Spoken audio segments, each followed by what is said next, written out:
Yan ang umaga, Luzon, Visayas at Mindanao. Araw na ho ngayon mga kapuso na Lunes.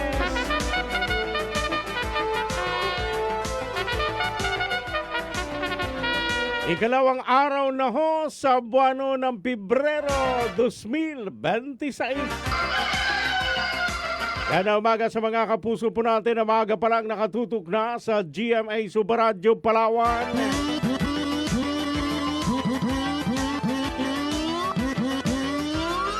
Yan ang umaga ho sa inyong lahat.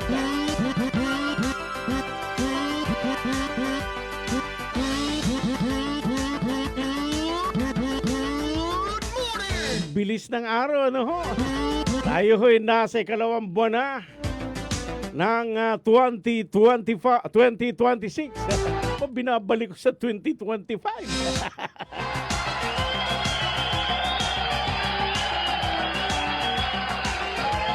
Yan ang umaga ho sa mga kapuso po natin na nagkakapi na ho.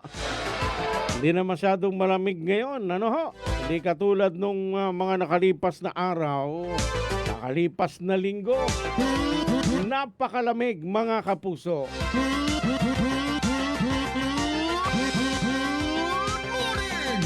Sa ngalan po ng amin po mga kasamahan sa News and Public Affairs ng GMA Subaradyo Palawan. Sa ngalan din po ng aking pong partner sa bahaging teknikal, Super Rene A. Olape. Sa bahaging produksyon, magiging production assistant natin ngayon, pansamantala, si Super Kenneth Calumrets. Ako naman ho mga kaibigan, si Super Rodel Guzman, wala hong kinikilingan, walang pinoprotektahan. Labanan ho ang fake news, dapat totoo.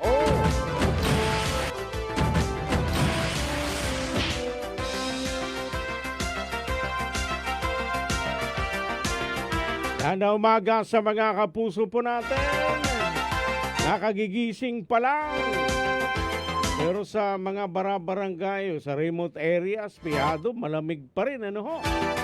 Lalo na yung malapit pa sa abundukan.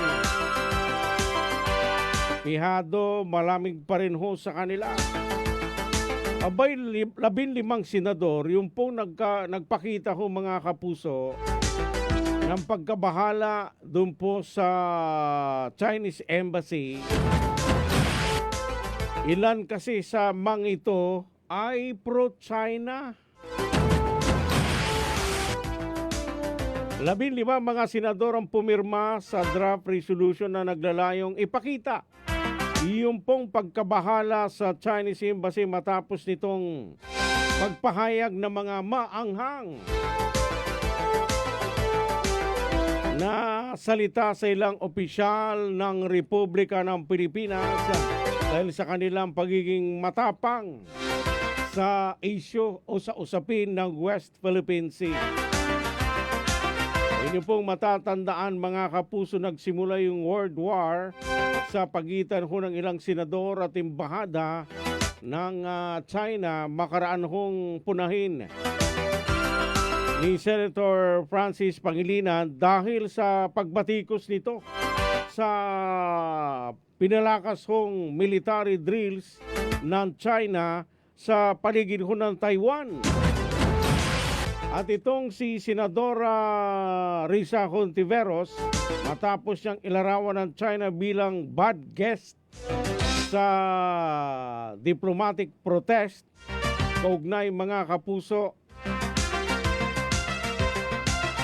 sa naging pahayag ni Philippine Coast Guard West Philippine Sea spokesman Commodore J. Tariela. Bagamat ito ho'y sinuportahan ng karamihan yung draft resolution, ilang senador ang umano'y pumipigil dito na ayon kay Senate President Tito Soto III, nakakalungkot daw ho na may ilan sa kanilang kapwa senador na tila pabor pa doon sa China.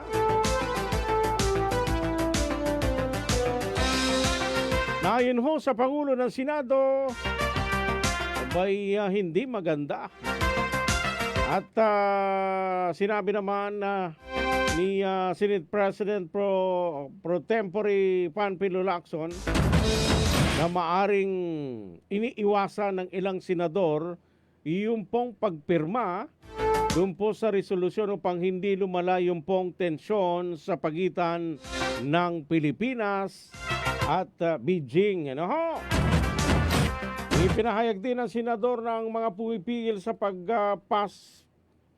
pagpasa ho ng naturang resolusyon ay nagpapakita lang ng kanilang pagiging pro-China at Philippine Coast Guard. Mga kapuso, kayo ho'y patuloy na hong nakikinig sa Super Balita sa Umaga. Numero 1.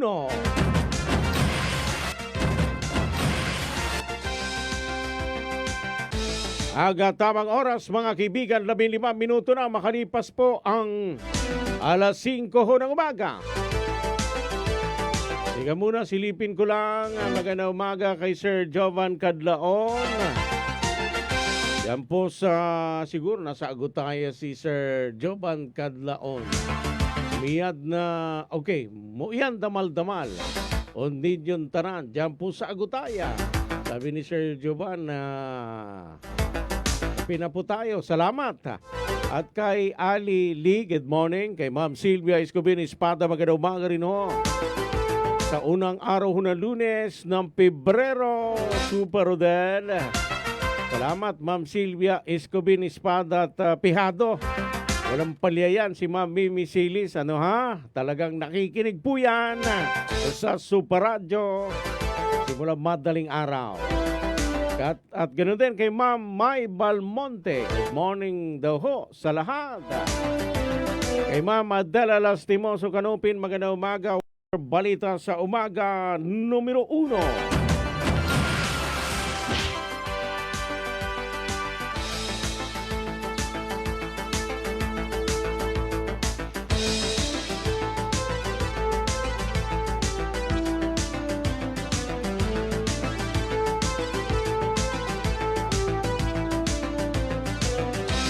Para po sa ating pong mga balita, sa naging panayam kay Engineer Irene Nagrada, ang Market Superintendent ng Luzon, patuloy kanilang ginagawang assessment kung ilan yung pong bilang ng mga stall na naapektuhan sa nangyaring sunog sa lumang pamilihang bayan ng Puerto Princesa. Maaaring mabawasan pa dahil may ilang multiple stall na pagmamay-ari ng iisang tao lang. Super Radio Puerto Princesa DYSB. Ito ang balita. Hindi pa po siya final. Okay. As of today po yung ginagawa namin dito sa opisina, kasama po yung CSWD at saka BPLO. So pwedeng madagdagan pa itong bilang na ito. Pero yung doon sa mismong building ng mga handicrafts, yung lahat ng yun ay accounted na, engineer, ma'am? Most probably hindi po ito madadagdagan. Maaaring mabawasan po ito dahil kasi po sa aming investigasyon at masusing pag-i-interview po, medyo maapektuhan po kasi ito yung mga may multiple stalls na pag-aari po ng isang tao. Ayun. So may mga mayroon palang halimbawa 2, 3 stall na nakapangalan sa isang tao lamang, ma'am.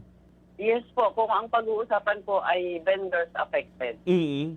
Pero kung stalls affected, hindi pa rin po siya final. Within today po siguro mapa-finalize namin kasama nung dalawang opisina po na nabanggit.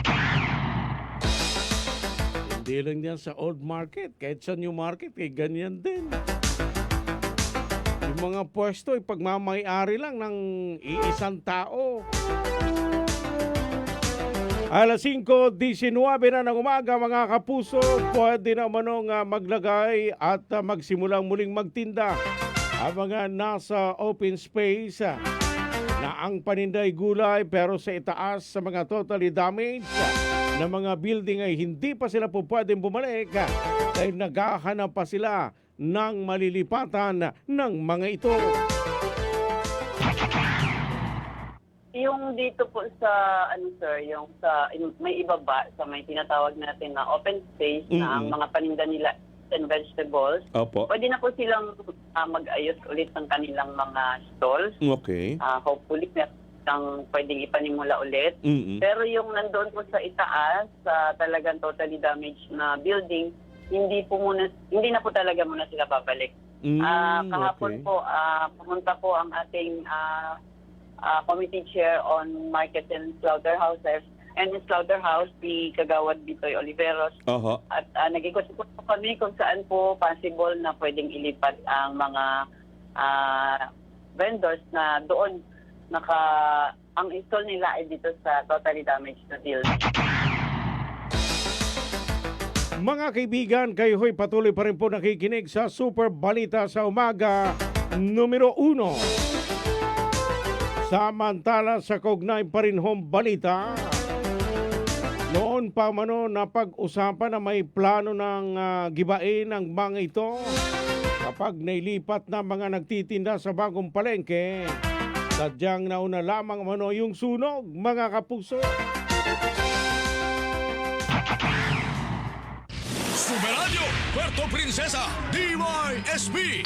Ito ang balita. Actually, sir, nauna lang po talaga itong nangyari, itong aksidente na ito. Pero prior to this, na pag-usapan na po na kapag lumipat po ang taas sa kabilang building, ito po ay totally demolished, yung old market. Mm-hmm. So, yan po talagang, i-demolish din po talaga ang building na yan.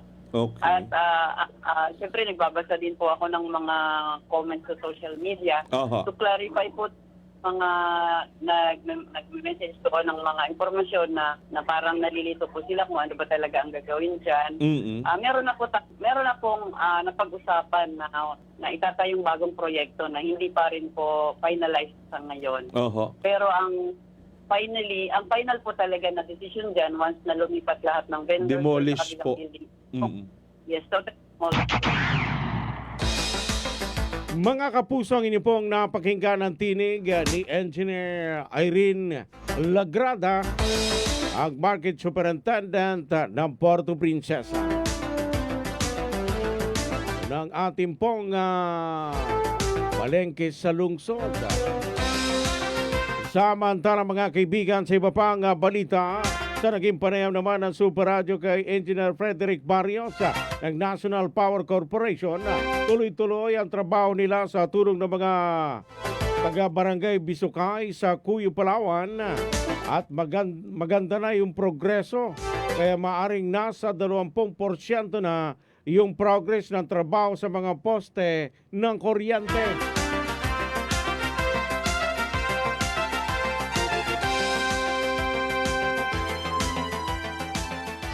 Super Radio Puerto Princesa, DYSB. Ito ang balita. Opo, tuloy-tuloy na po ang trabaho ng National Power Corporation sa tulong po ng mga taga sa barangay Bisukay. Mm-hmm. Unti-unti na po maganda ang progreso. Sa ngayon siguro sa 90% na natapol noong kung susumahin ngayon, medyo mabilis. 20% na po ang progreso. Nasa 90% na? 90% na po, Engineer? Hindi pa po. 20% pa lang po. 20%. Okay. Yes po. Ilang araw pa lang po kami naggagawa. Mm-hmm. Mabilis naman po yung progreso ng patrabaho. Opo. Sa mga 20%. So, baka next week, medyo marami-rami na po. Dahil mabilis po yung Alas 5:23 na hunang umaga. Ang inyo pong napakinggan mga kaibigan ay si Engineer Frederick Barrios ng National Power Corporation. Sa kaugnay na balita, kaya sana matapos na ito hanggang next week. O itong linggong ito mga kapuso, at makapag 60% na sila upang malaman kung paano magkaroon ng partial supply ng kuryente. Dahil sa ngayon ay hiwa-hiwalay yung pong trabaho para maitama ang linya ng kuryente mga kapuso. Superadyo, Puerto Princesa, DYSB. Ito ang balita. Opo, sana matapos ang next week po. Maka 60% man lang kami para masimula na yung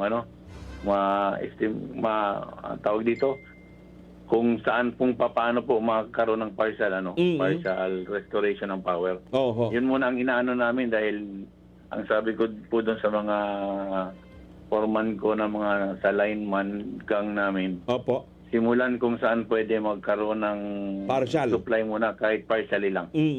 So by next week po, sa ngayon kasi hiwa-hiwalay yung trabaho. Oho. Dahil para po maitama lang yung linya ng mga kuryente. So sa next week po siguro mga Martes magkakaroon na ako ng idea kung kailan magkakaroon ng partial restoration ng power.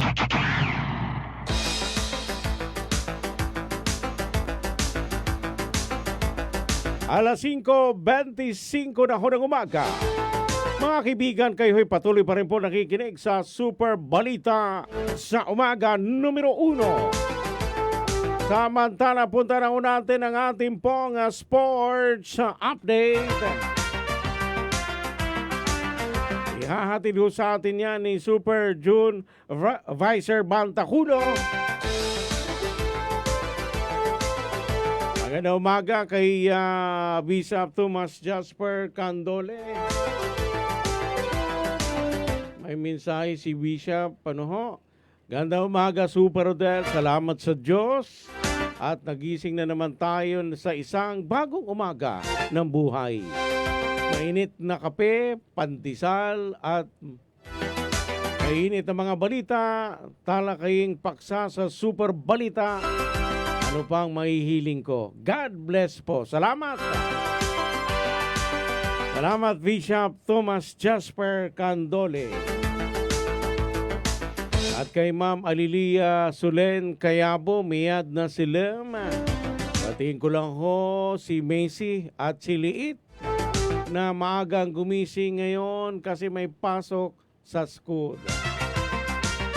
Umaga sa inyo, umiyad na si Lem Kikyo na tanan dyan po sa bayan po ng Cagayan City. At kay Bong Magbano Bonbon.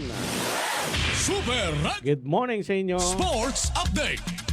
Punta na ho natin ang ating pong sports update si Super June Vicer Bantaculo.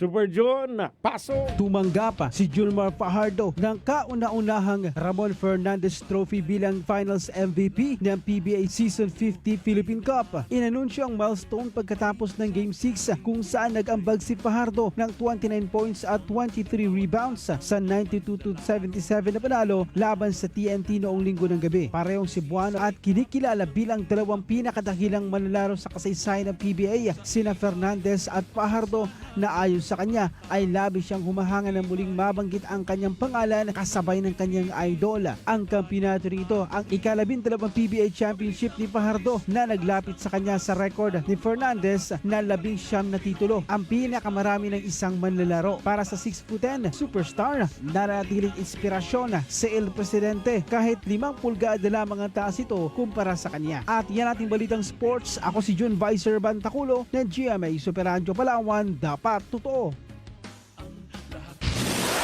Super Radio Sports Update. Maraming salamat, Super June Vicer Bantaculo. Magandang umaga kay Ma'am Lizelle Galera. Good morning, Sir Rodel. Lizelle Galero po, o Galera ng Barangay Maasin, Quezon, Palawan. Salamat and God bless po sa inyo. Maraming salamat, Ma'am Lizelle Galera ng Barangay Maasin, Quezon, Palawan. Narating ko na rin yung barangay na yan. Sa Barangay Maasin, ano ho? Na umaga ho sa inyo dyan, partikular sa Galera family. At kay Sir Brian Tabang, good morning po sa inyo. at sa inyo pong pamilya kay Bing Mangano.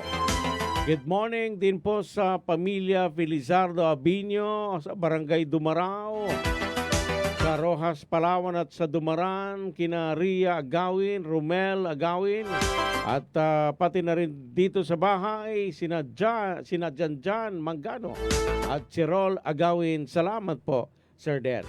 Salamat din po sa inyo, mga kapuso. Yan po sa Dumarao at sa Dumaran, partikular kay Bing Mangano. Mga kapuso, muling sumayin ang isa pang edisyon ng ating pong mga balita.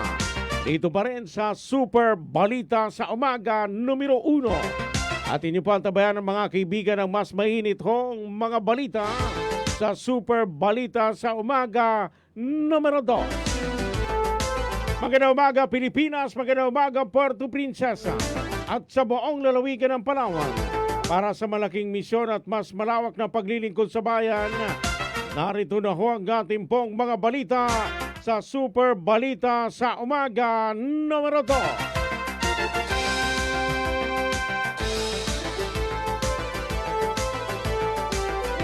Ayon ho sa Pag-asa, mga kaibigan, share line na nakaapekto sa eastern sections ng Southern Luzon at Visayas. Northeast monsoon amihan naman nakaapekto sa nalalabing bahagi ng Luzon. Samantalang buong Visayas ay makakaranas na maulap na kalangitan na may kalat-kalat ng mga pag-ulan. Pulupulong pagkulog at pagkidlat na dahil ho sa share line. Ang Palawan, kabilang ang Isla ng Kalayaan at Occidental Mindoro ay magkakaroon ng bahagyang maulap hanggang sa maulap na kalangitan na may pulupulong mahihinang pag-ulan. Dulot pa rin ho ng amihan ang Visayas, Palawan, kasamang Isla ng Kalayaan at Occidental Mindoro ay makakaranas ng katamtaman hanggang sa malakas na hangin galing sa Ilagan Silangan na may katamtaman hanggang sa malakas na alon ng karagatan.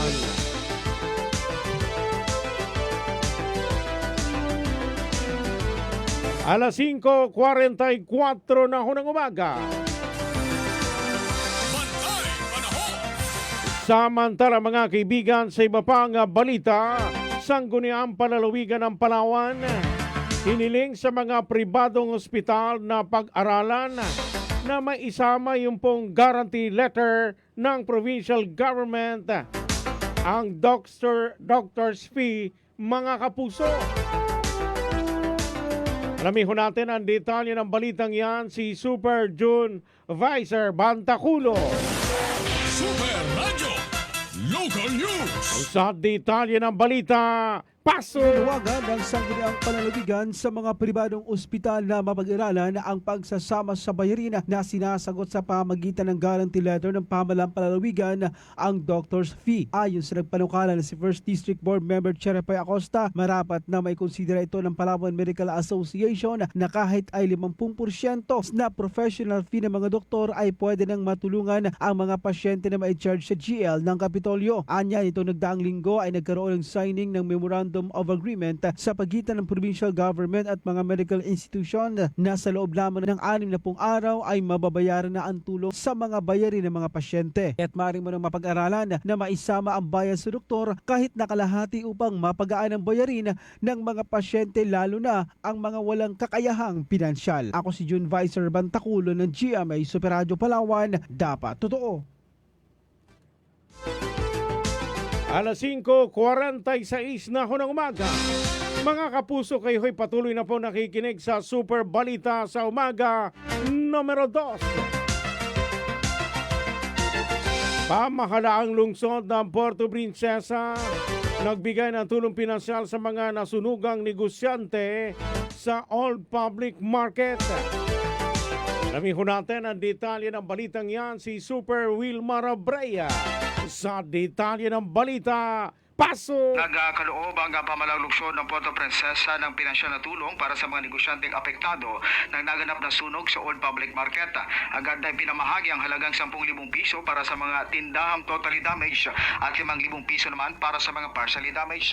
Samantala, personal na humarap si Mayor Lucilo Bayron sa mga negosyanteng na apektuhan ng sunog sa Old Public Market upang pakinggan ang kanilang mga pangangailangan at maglatag ng malinaw na mga susunod na hakbang para sa kanilang pagbangon.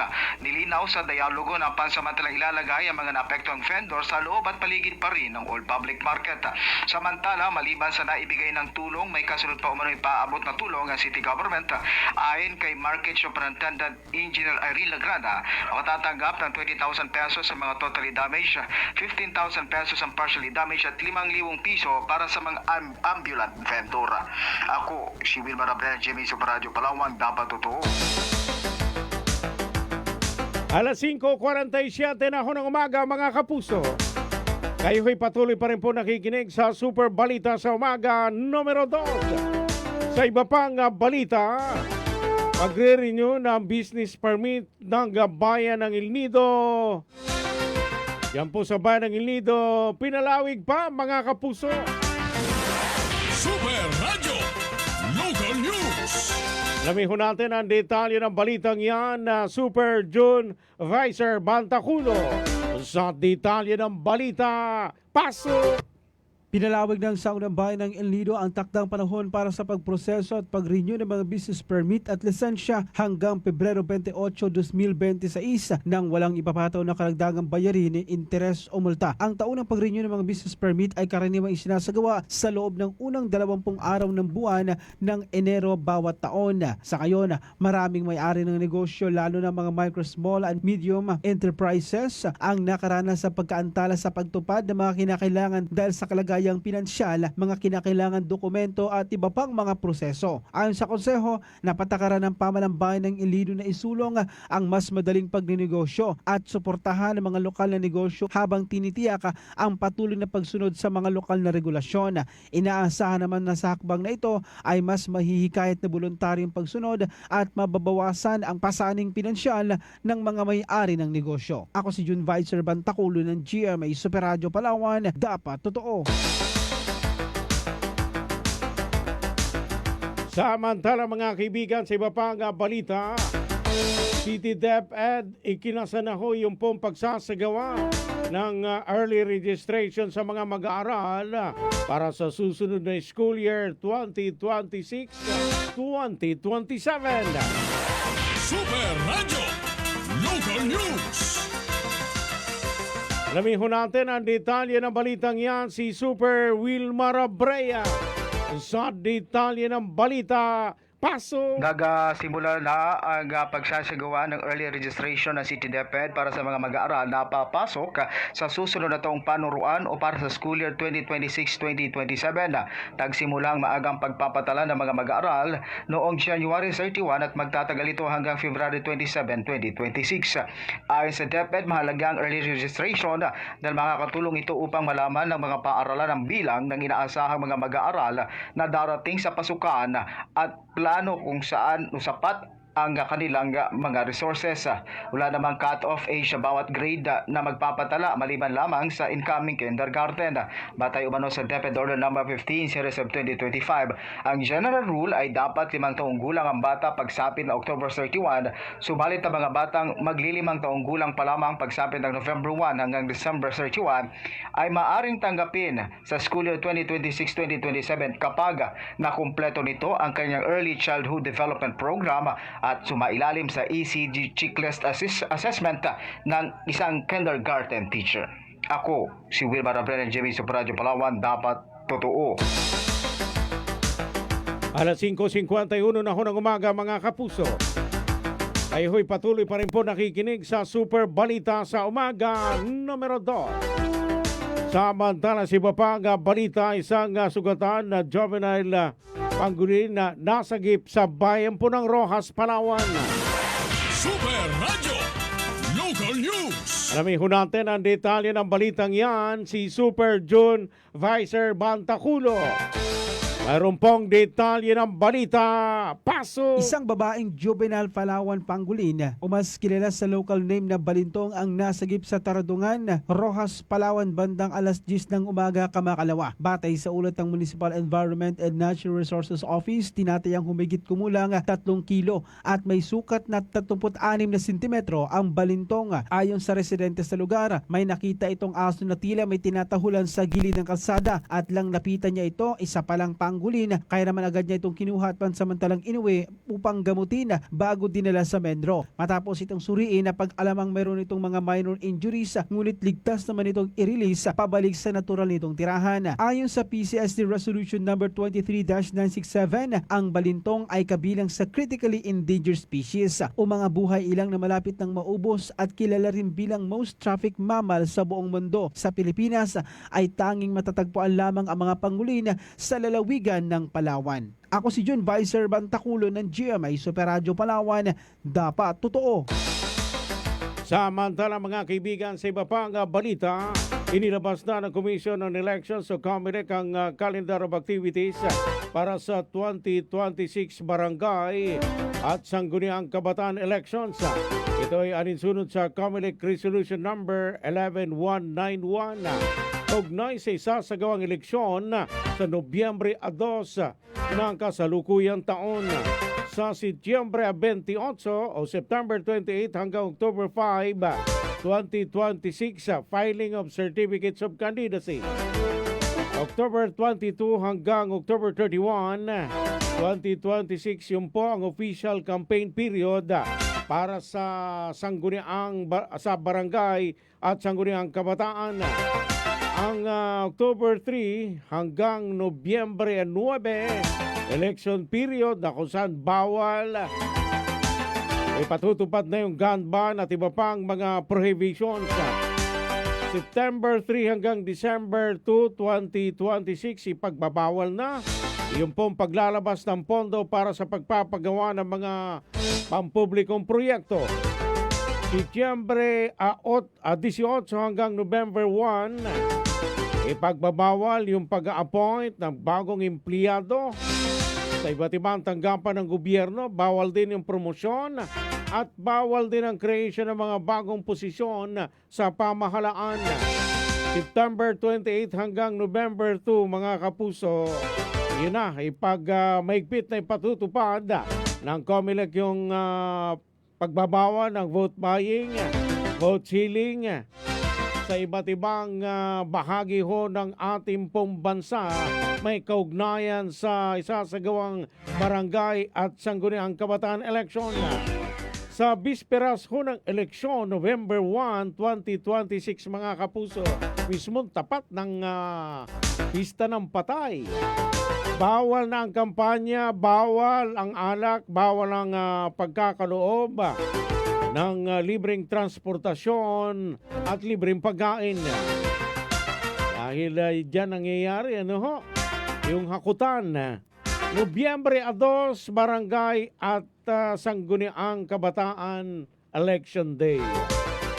Mismong araw ho ng eleksyon, alas 7 ho ng umaga magbubukas ang ating po mga presinto at magsasara naman alas 3 po ng hapon.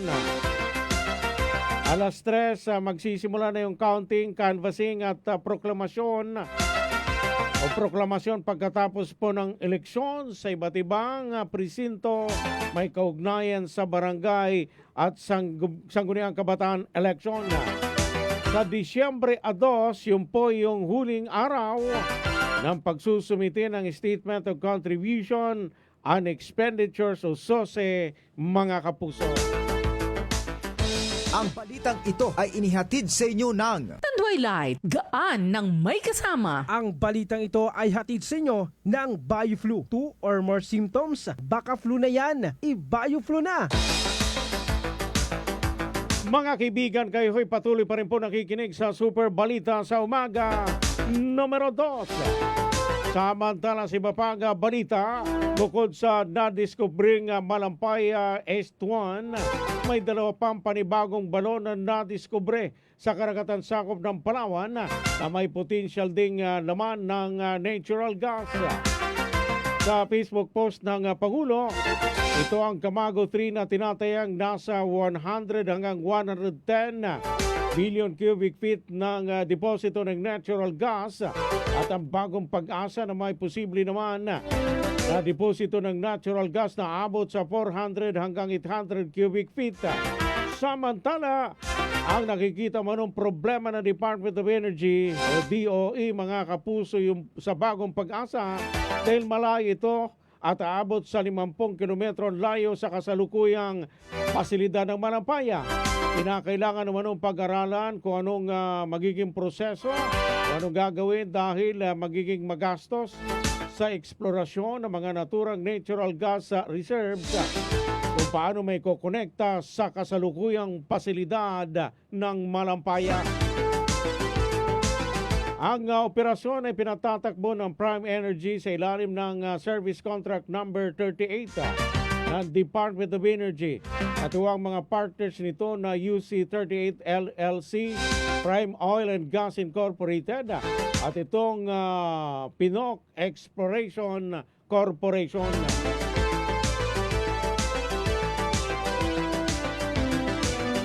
Alas 5:58 na ho ng umaga mga kapuso.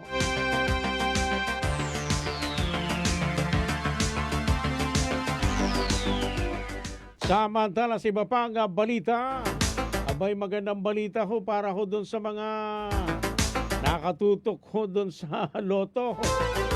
Mula sa kasalukuyang 20 magiging 25 na.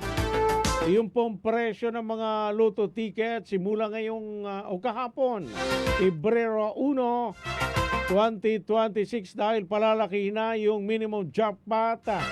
Yung pong minimum jackpot at mga consolation prize nito.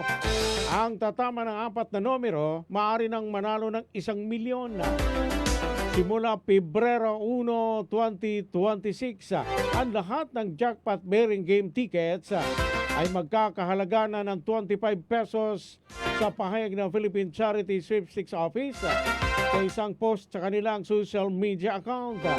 Sinabi rin ng PCSO bagamat kasama sa mga pagbabago ang maingat na pagtaas sa presyo ng tiket, layunin nito na magbigay sa mga manlalaro ng more competitive risk to reward ratio mga kapuso. Ang magiging minimum jackpot price sa Lotto 642 mga kapuso, yung dating 6 million, ngayon ay magiging 10 milyon na. Yung 645, yung dati na 9 million, magiging 15 million na mga kapuso.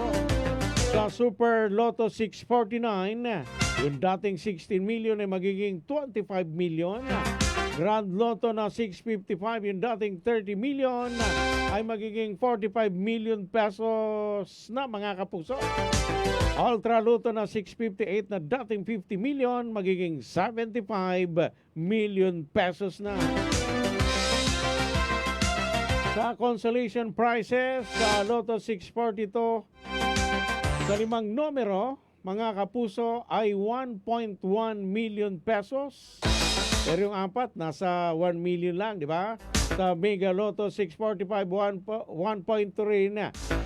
O 1.2 sa 5 numero. 1.1 sa 4 na numero. Sa Super Lotto na 649, 1.3 yung 5 numero. 1.2 million pesos naman sa 4 na numero.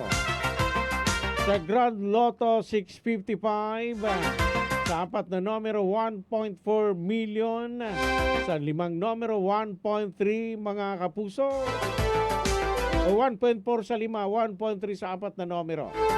Sa Ultra Lotto 658, sa 5 numero ay 1.5 million pesos.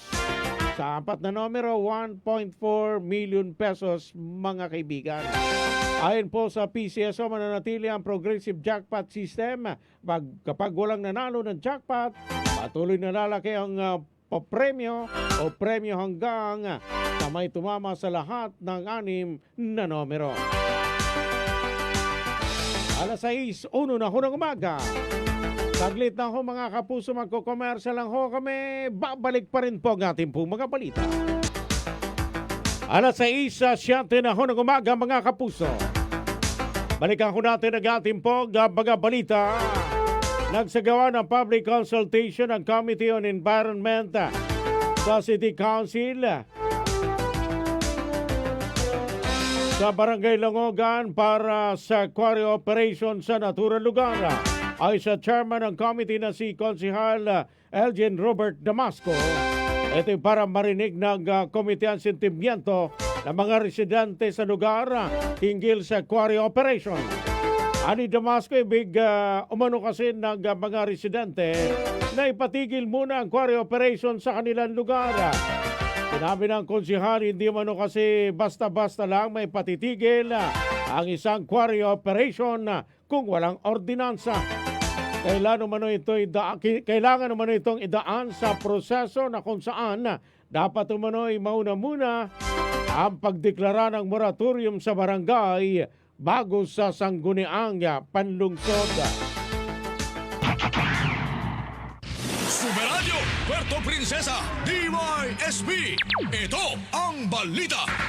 Ang mga residente doon ay nais na ipatigil muna ang quarry operation sa naturang lugar. Pero hindi naman agad-agad natin magagawa yan kung walang ordinansa. At yung quarry kasi hindi lang naman na local laws ang sinusunod natin dyan, kundi meron ding national na batas. No? So kailangan i-reconcile muna natin yung national laws and the local laws bago tayo magdeklara ng moratorium. Pero kailangan dumaan muna yan sa tamang proseso. Dapat magsimula ang pagpapasa ng isang ordinansa para sa moratorium sa barangay level muna. Kasi ang nangyari, dumiretso sila sa sangguniang panlungsod na hindi pa dumadaan sa barangay level. Dapat idaan muna sa barangay level, gumawa muna ng ordinansa ang barangay bago namin talakayin sa sangguniang panlungsod. So ang nangyari nung mga nakarang araw, nung pumunta tayo ng Langugan, ay public hearing o public consultation. Tayo gusto nating malaman kung ano ba talaga ang sentimiento ng mga tao tungkol sa quarry operation sa barangay Langugan.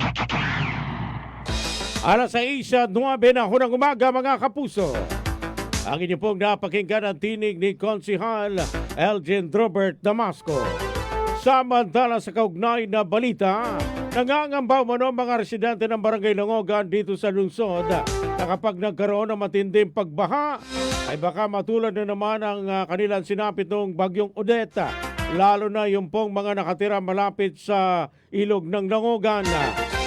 Pinonto rin ng mga residente na matindi man ang ginagawang pang-aabuso sa kalikasan ng mga operators at hindi na sumusunod sa proseso ng batas.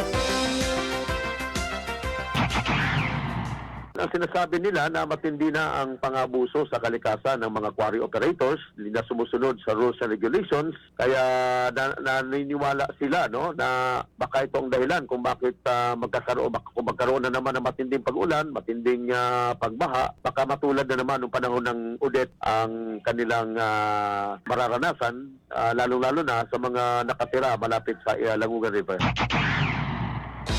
Mga kaibigan, kayo ay patuloy po nakikinig sa Super Balita sa Umaga, numero 2. Samantala sa kaugnay pa rin home balita, sa usapin sa nirereklamong poultry farm sa Barangay Langogan ay kay Konsehal Damasco ay naaprubahan nga sa nakalipas na regular na sesyon ng City Council ang isang resolusyon na humihiling sa Business Permit and Licensing Office na mag-issue muna ng cease and desist order habang hindi pa naayos ang sanitary permit at safe clearance ng poultry farm.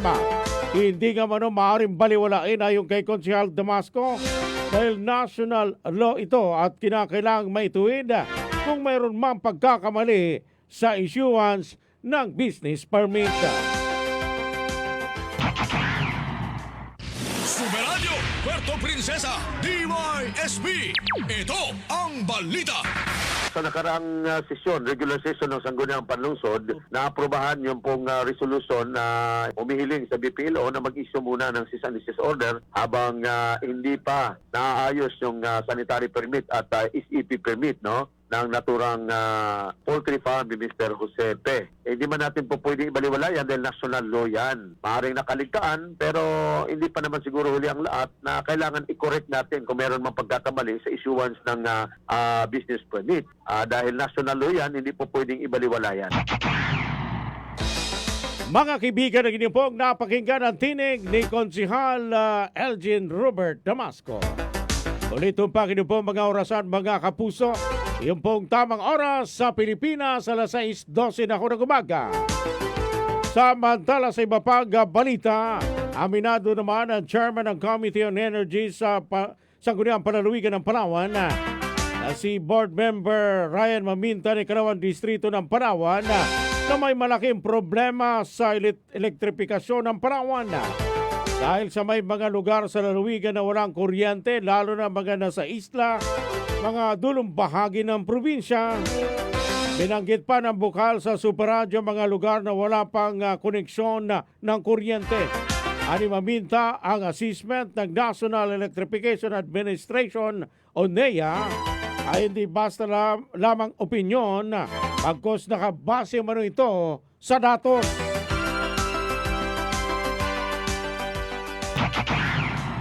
Totoo po yun, at mayroong malaking problema sa electrification rate sapagkat may mga lugar pa, lalo tigit yung mga isla at yung mga dulong bahagi ng Palawan na kasama ang lungsod ng Puerto Princesa na walang kuryente at walang elektrisidad. Katulad niyan, ang bayan ng Rizal, halos mahigit 80% niyan walang kuryente. Sa bayan ng Batarasa, ganun din. Nasa 12 o mahigit pang mga barangay ang walang kuryente diyan, lalo na doon sa southern portion at doon sa western portion ng bayan ng Batarasa.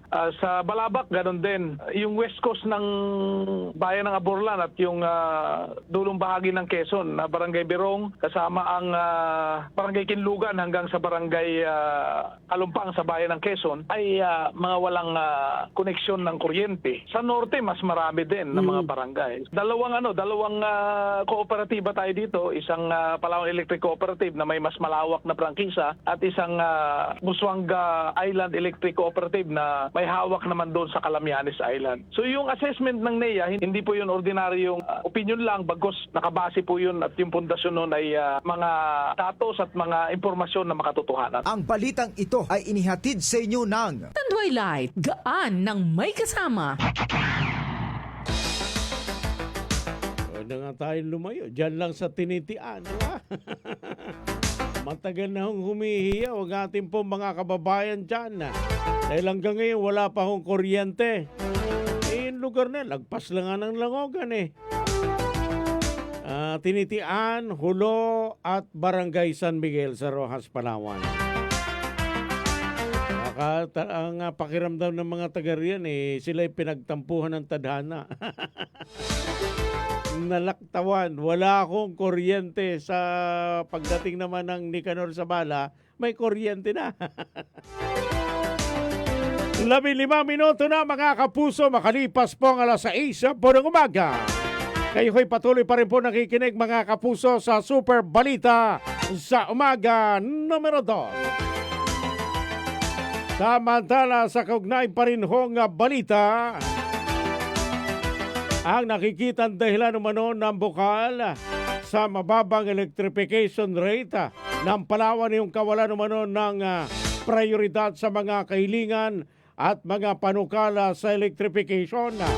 Samantala nito mga nakalipas na mga taon ay may mga ginawa ng aksyon ang Committee on Energy sa Provincial Board, kung saan sa ngayon ay nakakuha na ng pondo yung bayan ng Rizal para malagyan ng linya o para malagyan ng linya mga barangay na wala pang linya ng kuryente. Samantala may mga hiling na rin umano ang bukal para sa dulong bahagi ng Bataras at Quezon. Na kanyang manong ipipresenta kay Congressman Alvarez at ganoon din kay Administrator Armeda nang sa gayon umano ay mapailawan ang kalakhang ikalawang distrito sa mainland ng Palawan ay mabigyan na ng supply ng kuryente.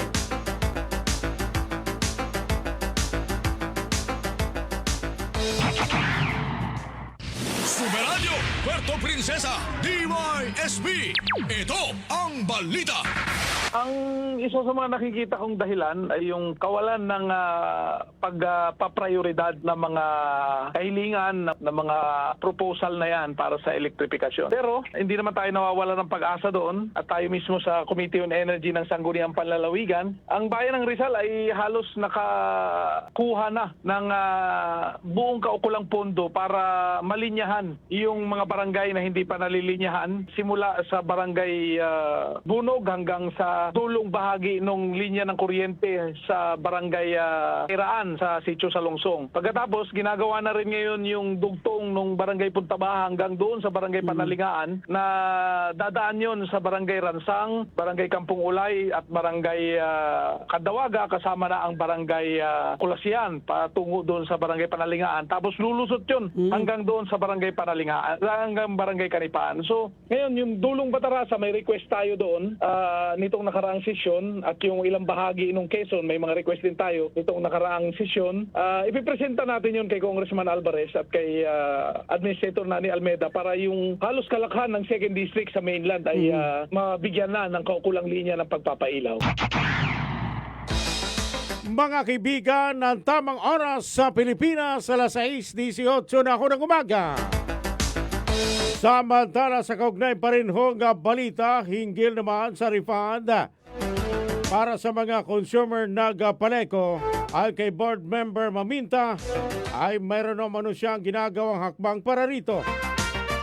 Aniya magpapatawag ito ng committee meeting kung saan imbitado ang mga kailangan mga resource person katulad ng National Power Corporation.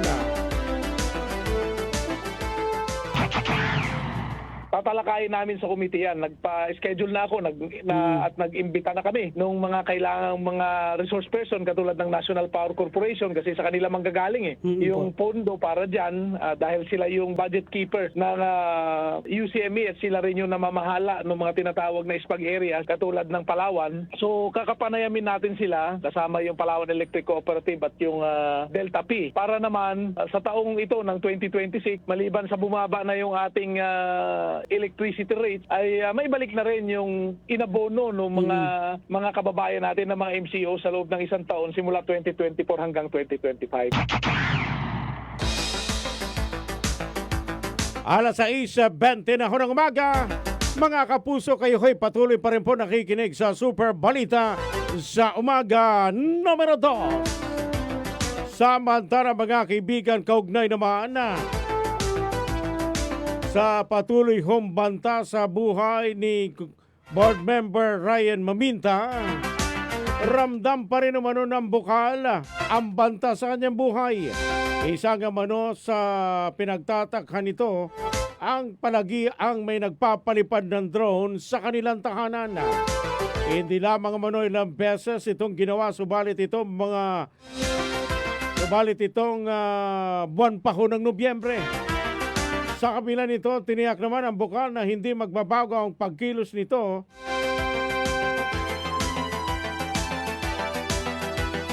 sa mga tinatamaan ng kanyang mga ginagawa, mga kapuso. Superadyo, Puerto Princesa, DYSB. Ito ang balita. Ramdam natin yan. Nalulungkot lang tayo kasi siyempre, pabilyado tayong tao. Yung ay dalawa ko maliliit na anak, pati si Mrs. ko.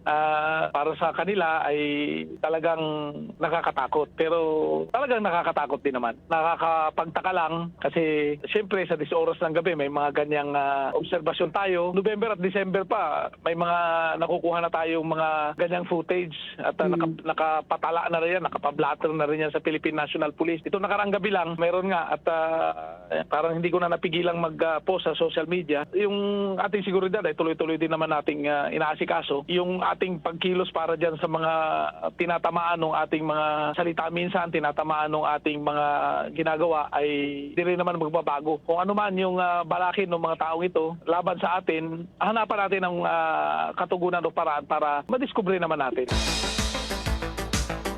Mga kapuso, ang inyo pong napakinggan ang tinig ni Board Member Ryan Maminta na ikalawang distrito po ng lalawigan ho ng Palawan. Nagtataka yung bukal mayroon palagi ang ipinapalipad na drone at doon mismo sa kanilang tahanan. Anong minamanmanan itong mga ito, no ho?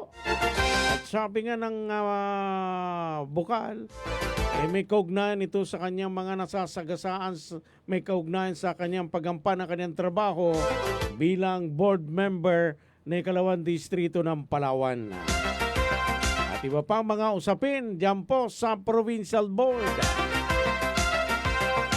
Alas 6:22 na ho ng umaga, mga kapuso.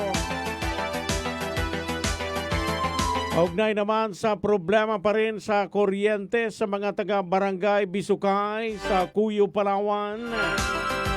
Ayon kay Engineer Frederick Barrios, hindi naman umano mag-stack up ang kanilang mga makina dahil may mga operator sila na nagpapaandar ng mga ito pang hindi ito magluko o magka-problema kung sakaling gamitin na ng tuluyan. At hiling nila na sana'y ngayong pong linggo ay makapagsimula na sila makapag-supply ng kuryente sa barangay Bisukay, Cuyo, Palawan. Superadyo, Puerto Princesa, DYSB. Ito ang balita. Ayun, okay. Magandang balita yan kahit papaano kasi matagal-tagal na po nilang inaantayan at inaasam-asam, engineer. Sir, thank you very much naman kung ganun po. Opo.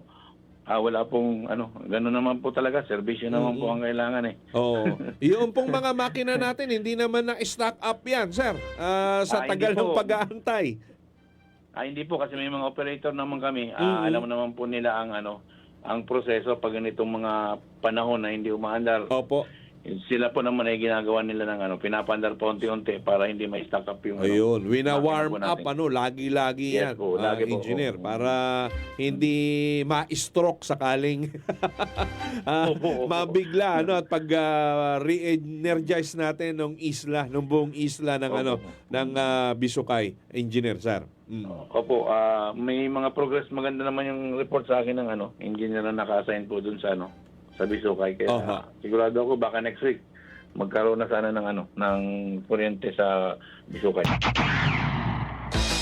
Sa ngayon ay wala man silang masasabi pagdating sa usapin ng programa sa mainland ng Palawan.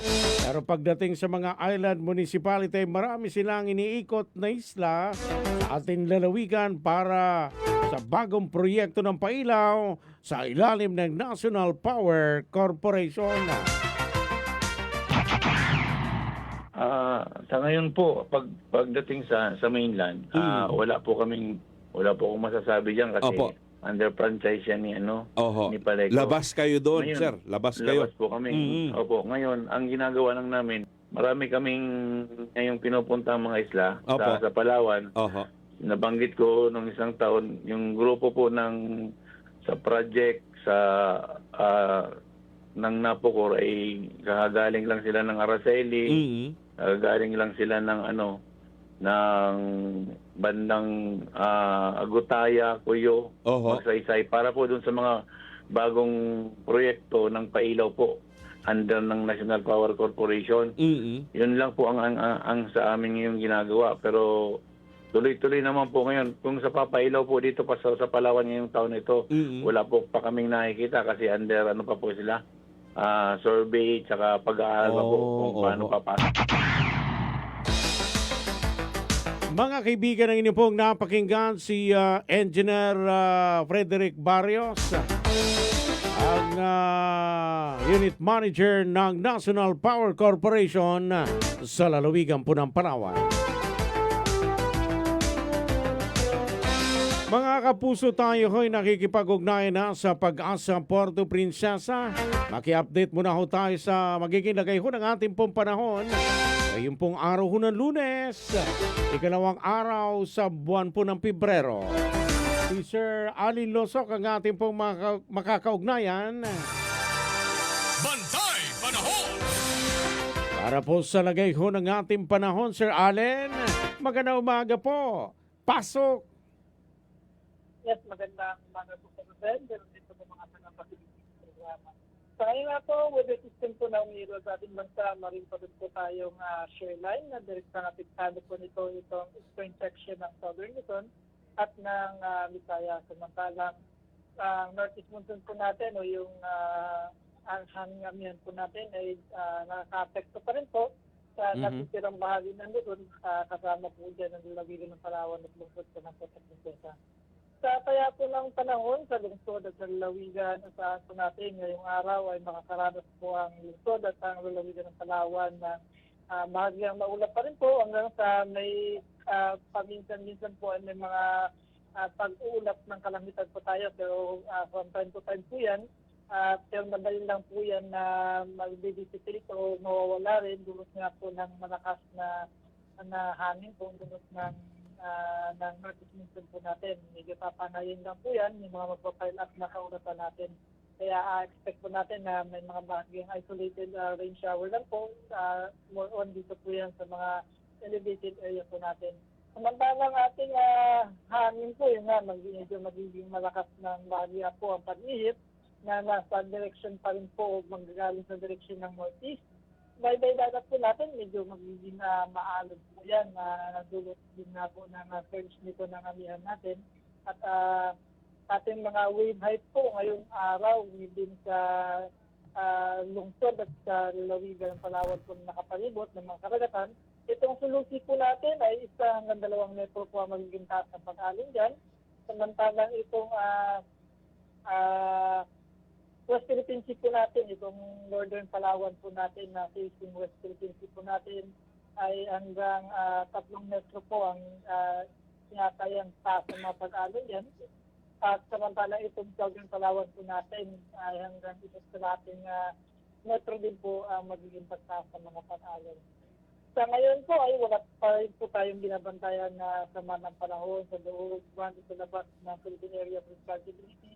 Yun na nga po, may presensya po ng share line, may mga pagpapanalubong po ng hangin. On dito nga po yan sa may Kabisayan at itong eastern section po ng Southern Luzon. Samantalang ating full moon po ay ngayong umaga po, kanina po nag-peak yan around 6:09 a.m. ang full moon ngayong buwan. Samantalang ating araw nga po ay sumikat ngayong umaga sa ganap na alas 6. Sa 27 ng umaga ay nasaan po yung lulubog ng hapon sa ganap na alas 6 ng hapon. Ating low tide and high tide naman po sa lungsod at sa lalawigan. Low tide po tayo ngayong umaga around 6:15 po kanina ang ating tip ng low tide. High tide naman po tayo pagsapit ng 12:55 p.m. may taas po yan na 0.24 meter. At low tide po ulit pagsapit ng alas 3:01 ng hapon. At high tide po ulit tayo pagsapit ng 10:47 p.m. na may taas po na 1.97 meters. Ito po yung direkta nag-uulat ng panahon galing po sa Pag-asa Deo Station, Alilito.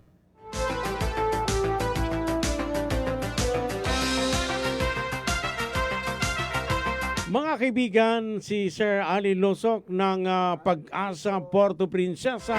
Maraming salamat po, Sir Allen. At sa inyo po mga kasamahan, dyan po sa Pag-asa Puerto Princesa.